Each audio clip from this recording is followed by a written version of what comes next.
নমস্কার, আমরা চলে আসব মোবাইল স্ক্রিনের গুগলে। সেখান থেকে আমরা সার্চ করব এনপিসিআই। এনপিসিআই লেখার পরে নিচে দেখবেন npci.org.in, এই যে সাইটটা রয়েছে এটাতে ক্লিক করে দেবেন। ক্লিক করার পরে ঠিক উপরে বাঁ দিকে দেখবেন একটি 3 লাইন রয়েছে, সেই 3 লাইনে আপনাকে ক্লিক করতে হবে। ক্লিক করার সাথে সাথে আপনাকে পরের পেজে নিয়ে আসবে এবং পরের পেজে দেখতে পাবেন আপনি কাস্টমার যে অপশানটা রয়েছে সেই কাস্টমার অপশানে আপনি ক্লিক করবেন।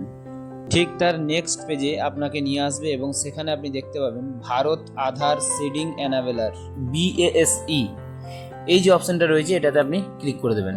ক্লিক করার সাথে সাথে আপনাকে নেক্সট পেজে নিয়ে আসবে। নেক্সট পেজে আপনাকে আধার শেডিং অথবা ডিশেডিং যে অপশানটা রয়েছে সেখানে আপনি ক্লিক করবেন। এখানে ক্লিক করার পরে এন্টার ইওর আধার, এখানে আপনাকে আপনার আধার নাম্বারটা এন্টার করতে হবে। তো আমি এখানে আধার নাম্বারটা এন্টার করে দিলাম। এন্টার করার পরে দেখুন নিচে শেডিংয়ে আপনাকে ক্লিক করতে হবে। ক্লিক করার পরে আপনার ব্যাংক যেটা আছে সেই ব্যাংকটাকে আপনাকে চুজ করতে হবে। এখান থেকে খুঁজে আপনি আপনার ব্যাংকটা সিলেক্ট করে নেবেন। আপনার যে ব্যাংকের অ্যাকাউন্ট রয়েছে সেই ব্যাংকটা আপনি এখান থেকে সিলেক্ট করে নেবেন।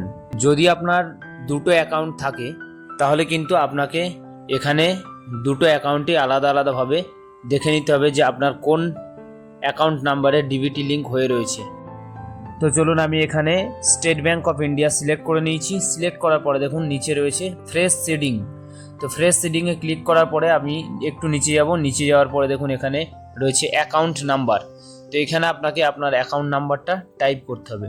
তো চলুন আমি এখানে অ্যাকাউন্ট নাম্বারটা টাইপ করে দিলাম। অ্যাকাউন্ট নাম্বারটা টাইপ করার পরে দেখবেন নিচে আরেকবার আপনাকে অ্যাকাউন্ট নাম্বারটা এন্টার করতে হবে, যেটা হচ্ছে কনফার্ম অ্যাকাউন্ট নাম্বার লেখা রয়েছে। তো এখানেও আমি কিন্তু অ্যাকাউন্ট নাম্বারটা লিখে দিলাম।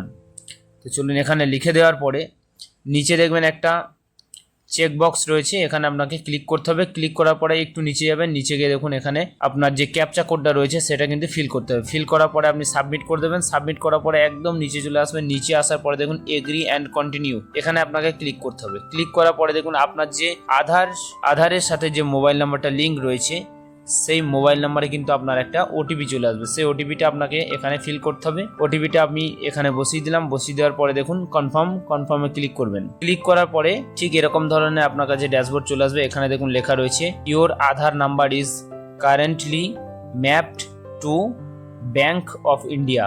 ব্যাংক অফ ইন্ডিয়ার যে আপনার অ্যাকাউন্ট রয়েছে সেই অ্যাকাউন্টের সাথে কিন্তু ডিবিটি লিঙ্ক রয়েছে, স্টেট ব্যাংকে কিন্তু ডিবিটি লিঙ্ক নেই। ঠিক এইভাবেই যদি আপনি আপনার দুটো অ্যাকাউন্ট থাকে তাহলে আপনি আপনার নিজের কোন অ্যাকাউন্টের সঙ্গে ডিবিটি লিঙ্ক হয়ে রয়েছে সেটা আপনি দেখে নিতে পারবেন। আর যদি আপনার সিঙ্গেল অ্যাকাউন্ট থাকে তাহলে তার ডিবিটি লিঙ্কও আপনি এই প্রসেসেই করে নিতে পারবেন। আজকের ভিডিওটি ছিল এই পর্যন্তই। ভিডিওটি ভালো লাগলে অবশ্যই একটি লাইক করবেন, কমেন্টের মাধ্যমে আপনার মতামত শেয়ার করবেন এবং শ্রেয়া টেক অনলাইন চ্যানেলটিকে সাবস্ক্রাইব করবেন এবং পাশে থাকবেন। দেখা হবে আবার পরবর্তী ভিডিওতে।